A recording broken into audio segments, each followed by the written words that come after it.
창세기 12장 1절에서부터 3절까지의 말씀입니다. 우리 합독하겠습니다. 여호와께서 아브라함에게 이르시되 너는 너의 고향과 친척과 아비의 집을 떠나 내가 네게 보여줄 땅으로 가라. 내가 너로 큰 민족을 이루고 네게 복을 주어 내 이름을 창대하게 하리니 너는 복이 될지라. 너를 축복하는 자에게는 내가 복을 내리고 너를 저주하는 자에게는 내가 저주하리니 땅의 모든 족속이 너로 말미암아 복을 얻을 것이라 하신지라. 아멘. 예. 어제에 이어서 창세기에 계시된 예수 그리스도에 관해서 또한 나눠볼까 합니다. 이 창세기는 1장부터 11장까지 인류의 역사를 담고 있고 12장에서부터 50장까지의 또한 인물의 역사를 담고 있습니다. 여기에서 인류의 역사는 창조, 타락, 홍수, 바벨탑 4대 사건으로 나누어지고 있죠. 이 모든 것이 창조에서부터 심판 때까지 요한계시록 때까지의 그 모든 인류의 그 과정을 담고 있다고 말씀을 드렸습니다. 오늘은 또 4대의 인물로 말미암아 예수 그리스도가 계시되는 것을 점차적으로 나타내는 것을 볼 수가 있게 되겠습니다. 아브라함과 이삭과 야곱과 요셉에 나타난 예수 그리스도는 어떠한 모습으로 나타나는지 한번 살펴보겠습니다. 4대의 인물은 창세기 12장부터 50장까지 기록되어져 있죠. 그 4대 인물에서 대표적인 아브라함과 이삭과 야곱과 여기 유다도 이야기가 나오기도 하지만 유다가 잠깐 나오고 요셉이라는 그러한 그 인물을 통해서 또한 예수 그리스도를 계시해주고 있습니다. 하나님은 갈대와 우르에서 아브라함을 불러내시죠. 그래서 거기에서 75세 때 아브라함을 부르시고 여자의 후손이신 예수 그리스도를 통한 인류 구원의 거대한 여정을 시작하고 있습니다. 첫 번째 아브라함은 갈대아 우르에서 우상을 섬기는 땅에서 살았죠. 이 아브라함의 고향은 하란이지만 이 도시인 갈대아 우르에서 우상 섬기는 그러한 장사를 했습니다. 거기에서 살았던 아브라함을 부르시게 됩니다. 창세기 12장 1절에서 보면 우리 함께 읽겠습니다. 여호와께서 아브라함에게 이르시되 너는 너의 고향과 친척과 아비의 집을 떠나 내가 네게 보여줄 땅으로 가라. 이때가 75세였죠. 그러면서 이제 이스라엘의 나라를 시작하는 것을 볼 수가 있게 되겠습니다. 이 아브라함에게 약속을 하시고 그 세 가지 약속을 하십니다. 땅과 또 씨와 복, 그러니까 땅, 씨, 그리고 복을 주겠다라고 이야기를 하죠. 그래서 복을 준다라고 이야기를 하고 또 그 복은 무엇이냐? 예수 그리스도를 말씀을 하고 있습니다. 그 민족을 이루게 하시고 그리고 또 내 자손에게 땅을 주겠다라고 말씀을 하고 있습니다. 뿐만 아니라 이 내 씨에서 날 것은 그 사라의 몸에서 나는 그 씨를 말씀하고 있습니다. 종에서 몸에 난 그 씨가 아니라 사라에게서 난 그러한 씨를 통해서 내 후손이 이어질 것이다 라고 말씀을 하고 있습니다. 이것은 여자의 후손이신 그리스도에 대한 약속을 하시는 것입니다. 겉으로 보기에는 이스라엘에 관한 그러한 약속인 것 같아 보이지만 복과 씨와 땅은 결론은 예수 그리스도에 대한 약속을 말씀하는 것입니다. 여기에서 내 씨를 주겠다라고 말씀하는 것은 그 육체적인 그 씨를 말씀하는 것이 아니라 갈라디아서 3장 16절에서는 그 한 사람이 바로 예수 그리스도라고 말씀하고 있습니다. 우리 3장 16절 같이 한번 읽어보겠습니다. 이 약속들은 아브라함과 그 자손에게 말씀하신 것인데 여럿을 가르쳐 그 자손들이라고 하지 아니하시고 오직 한 사람을 가리켜 내 자손이라 하셨으니 곧 그리스도다. 예. 그러면 아브라함으로부터 나와져 있는 그 씨가 바로 예수 그리스도이기 때문에 보면 하나님께서 약속이 성취될 땅을 주시겠다라고 말씀하신 것은 그 가나안을, 그 육적인 것에서 보면 가나안 땅을 주신다라고 했지만 그 땅은 근원적으로 새 하늘과 새 땅을 말씀하는 것을 볼 수가 있게 되겠고, 많은 자손의 약속은 바로 예수 그리스도를 통해서 구원받는 그 모든 자들을 말씀하고 있는 것을 알 수가 있게 되겠습니다. 또한 복은 그리스도를 통해서 땅의 모든 족속이 얻게 되는 바로 구원을 말씀하고 있다라고 이야기를 하고 있습니다. 이 복은 바로 천국으로 연결되는 것을 우리는 알 수가 있게 되겠죠. 그러니까 이 창세기에서 말하는 아브라함에게 전해진 그 복음은 예수 그리스도를 주시겠다라고 하는 것을 말씀한다라는 것입니다. 그래서 아브라함이 이 여호와를 믿음으로 말미암아 그를 의로 여기셨다라고 이야기를 하고 있습니다. 우리도 또한 예수 그리스도를 믿음으로 말미암아 의롭게 된다라는 것을 말씀해 주고 있습니다. 행위로 말미암아 의롭게 되는 것이 아니라 예수 그리스도를 믿음으로 말미암아 의로 여김을 받는 것입니다. 아브라함의 자손, 그래서 하나님께 말씀하시듯이 사라에게서 이삭이 태어났습니다. 그 전에 종의 몸에서 이스마엘이 태어났지요. 이스마엘은 그런데 이제 그 종의 몸에서 나오는 그 이스마엘은 행위 언약 율법을 나타내고 있고, 또 이삭은 은혜 언약 복음을 또한 상징을 하는 것을 볼 수가 있게 되겠습니다.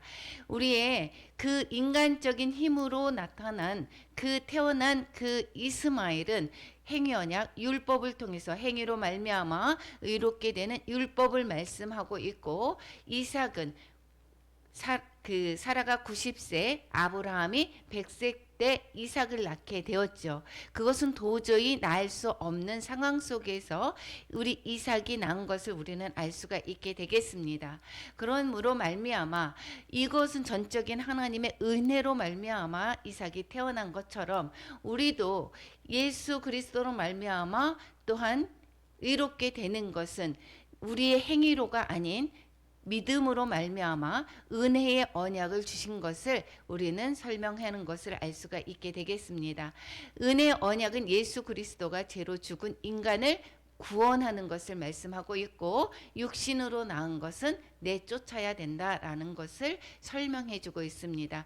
육신으로 낳은 이스마엘을 이 사라가 쫓았죠. 그거와 마찬가지로 우리의 옛 모습은 내쫓아야 된다라는 것을 말씀한다라는 것입니다.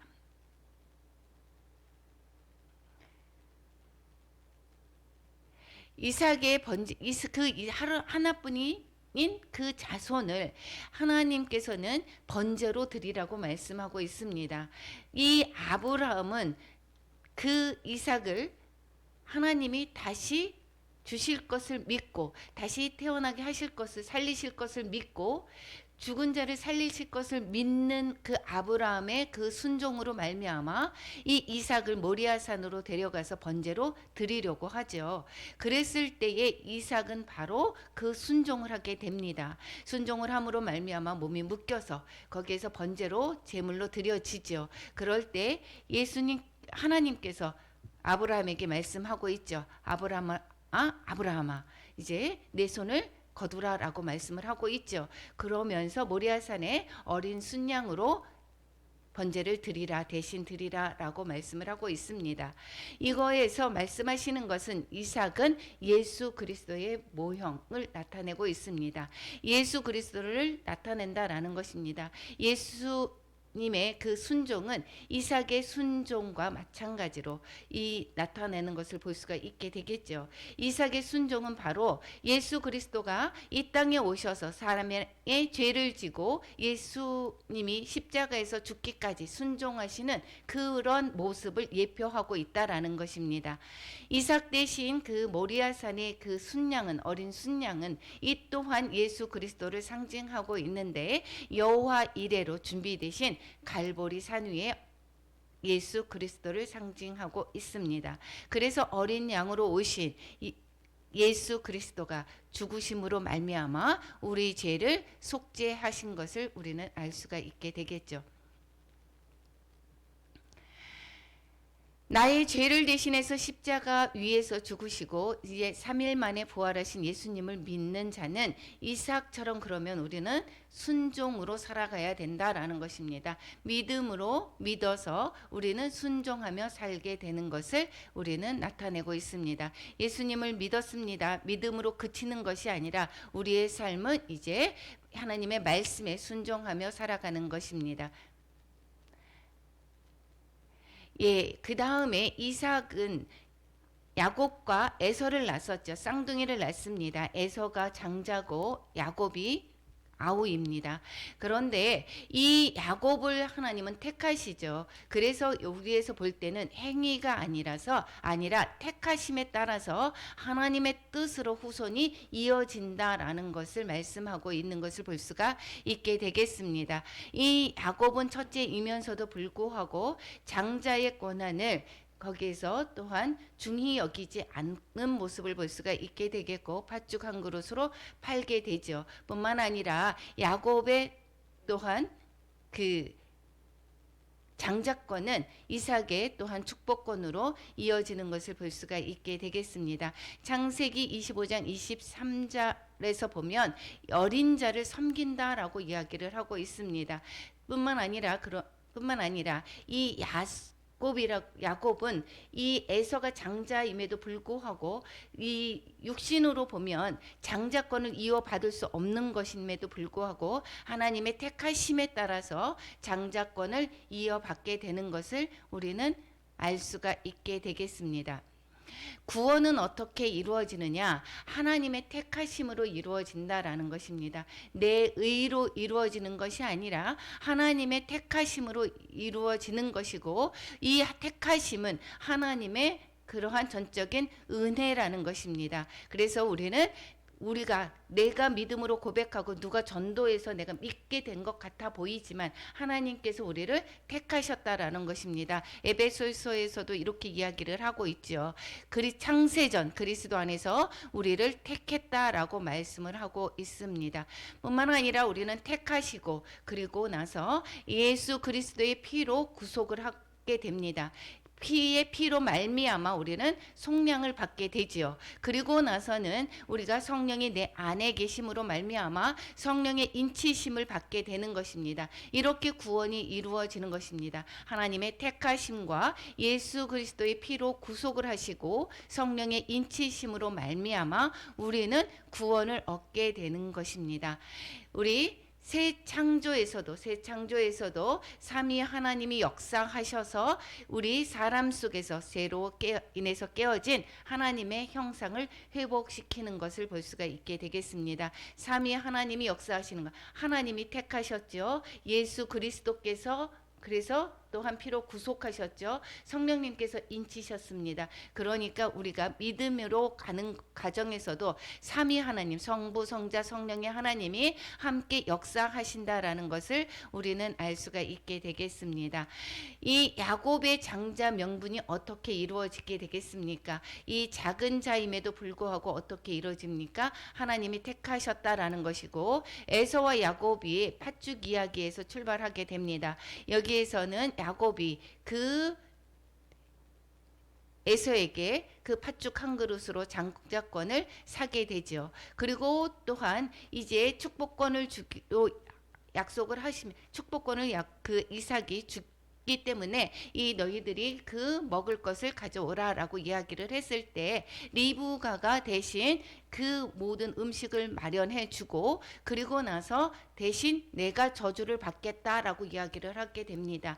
그랬을 때 이것은 무엇을 나타내느냐? 예수 그리스도의 십자가의 저주로 말미암아 우리의 모든 저주를 대신 예수님께서 받겠다라고 하는 그 말씀을 예표하는 내용인 것입니다. 뿐만 아니라 이 축복권을 받을 때 이 에서의 옷을 입고 이삭에게 축복을 받게 되죠. 에서 인척을 하면서 에서의 옷을 입습니다. 그리고 에서의 향취를 맡습니다. 이것은 예수 그리스도의 옷을 입고 믿고 구원을 받는다라는 것을 또한 예표를 해주고 있습니다. 하나님이 야곱을 이제 다시 돌아올 계획으로 고향과 친척을 떠나게 하십니다. 왜 그렇습니까? 여기에서 이제 축복권을 가로챈 그 야곱이 미움으로 말미암아 에서가 야곱을 죽이려고 하죠. 그래서 이 야곱은 떠납니다. 떠나고 거기에서 하란으로 가서 거기에서 결혼을 하게 되죠. 거기에 보내는 이유는 무엇이냐라고 하는 것은 거기에서 이스라엘의 나라를 태동하는 그러한 기초를 마련하기 위해서 이 야곱을 떠나는 것을 볼 수가 있게 되겠습니다. 이것은 아브라함에게 약속하셨고 이삭에게도 약속하셨던 그러한 큰 민족을 이루기 위해서 그 기초를 마련하는 그러한 과정이다라는 것입니다.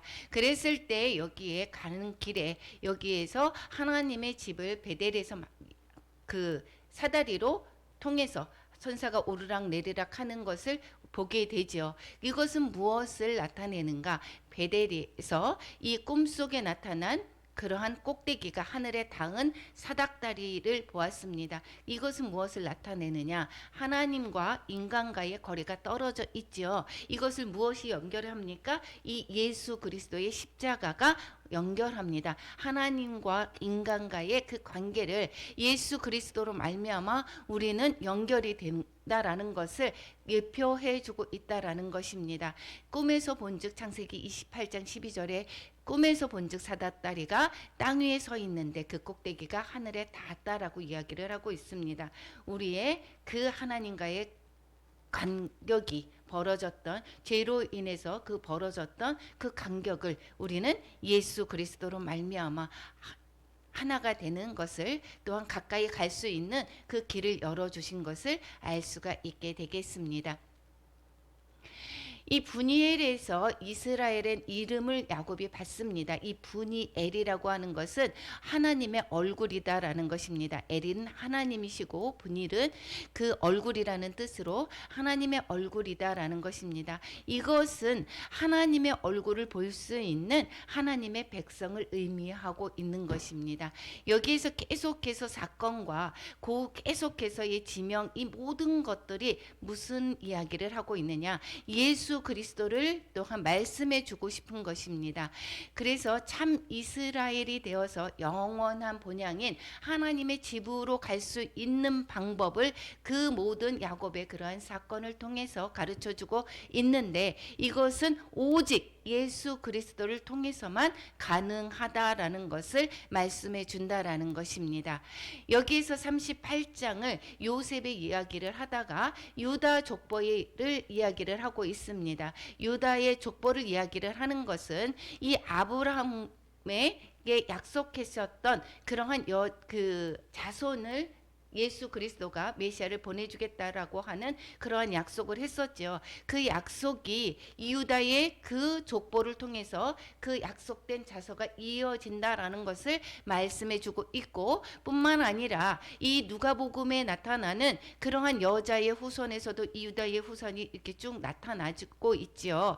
그것은 창세기에 나타났던 그 여자의 후손으로 그 뱀의 머리를 짓밟을 것이다 라고 하는 그 약속을 이루어 가는 것을 볼 수가 있게 되겠습니다. 그래서 유다를 통해서 예수 그리스도가 또 다시 탄생하는 것을 우리는 알 수가 있게 되겠습니다.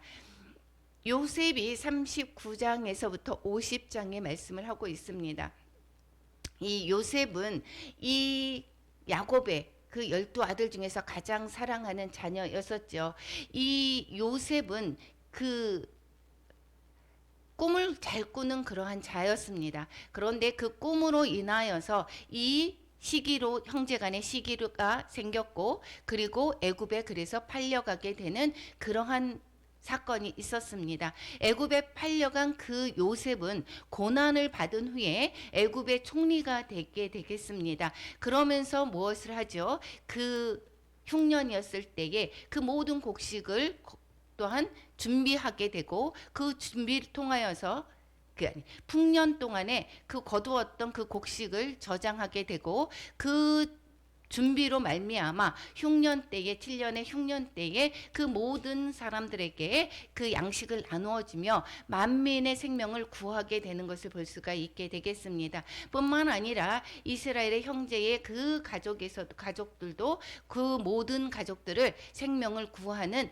그러한 자가 이 요셉이었습니다. 이 요셉은 무엇을 그러면 예표하겠습니까?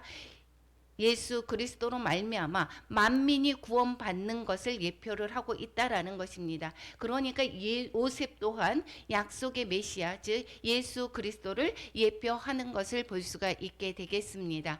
요셉이 꾼 꿈이 있었습니다. 해와 달과 11별이 자신에게 절한다라고 이야기를 했습니다.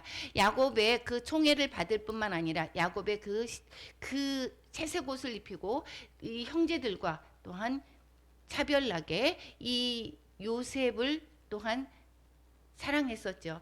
그거와 마찬가지로 또한 이 꿈으로 말미암아 이 형제들이 팔게 되었었는데 그 꿈은 이 해와 달과 11별이 자신에게 절한다라고 이야기를 했습니다.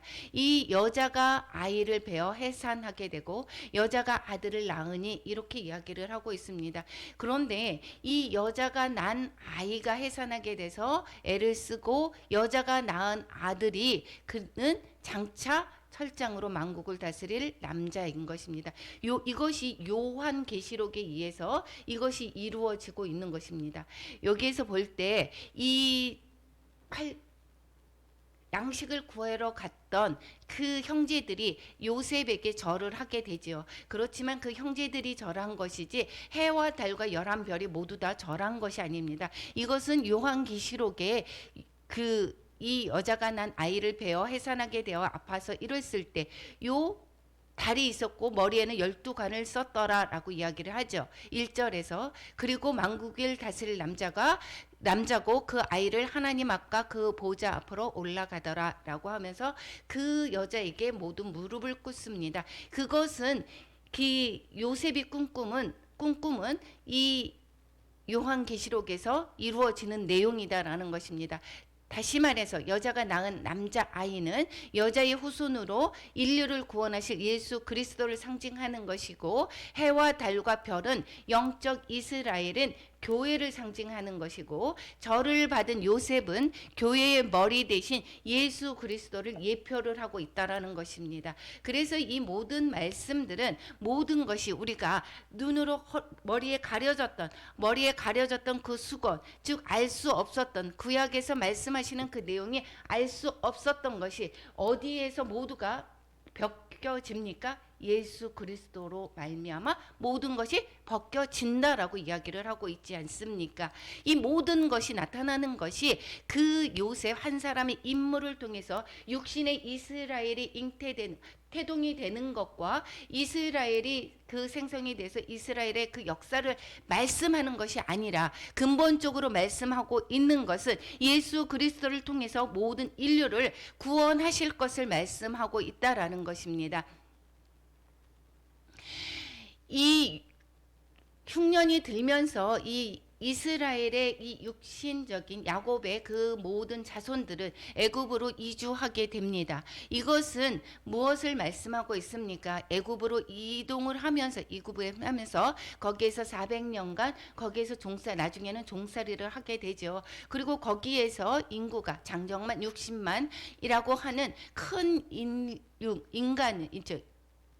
민족을 거기에서 태동을 하게 됩니다. 그리고 나서 이제 본격적인 뭐가 있어야 되죠? 나라가 건설이 되려면 우선 땅이 있어야 됩니다. 법이 있어야 됩니다. 그리고 민족이 있어야 됩니다. 그 국민이 있어야 됩니다. 그러면서 이 지금 애굽으로 이주하게 되는 것은 국민을 만드는 그러한 과정이 된다라는 것입니다. 하나님은 큰 구원으로 야곱 가족의 생명을 보존하시고 그 후손들이 번성하기 위해서 한 사람 요셉을 앞서서 애굽으로 보내시는 것입니다. 여기에서 이 애굽으로 보내신다라고 이야기하는 것은 영적 그 출애굽을 통해서 구원을 이제 계시하게 되는 그러한 과정을 설명하기 위해서 육적인 이스라엘인 야곱의 가정을 그 애굽으로 내려가게 하는 것이다라는 것을 말씀하고 있습니다. 이렇게 창세기는 50장까지 요셉의 이야기까지 마무리를 하고 있습니다. 다시 한번 정리해 보겠습니다. 이 창세기의 내용은 4대 그 사건인 인류의 역사를 담고 있습니다. 4대 사건은 무엇이라고 얘기했습니까? 창조, 타락, 홍수, 또한 바벨, 이렇게 이야기를 했고, 그 다음에 그 사람의 역사, 즉 것이 그 4대의 인물로 설명을 하고 있습니다. 4대의 인물은 누구였습니까? 아브라함과 이삭과 야곱과 요셉의 이야기로 이 창세기를 또한 구성하고 있는 것을 볼 수가 있게 되겠습니다.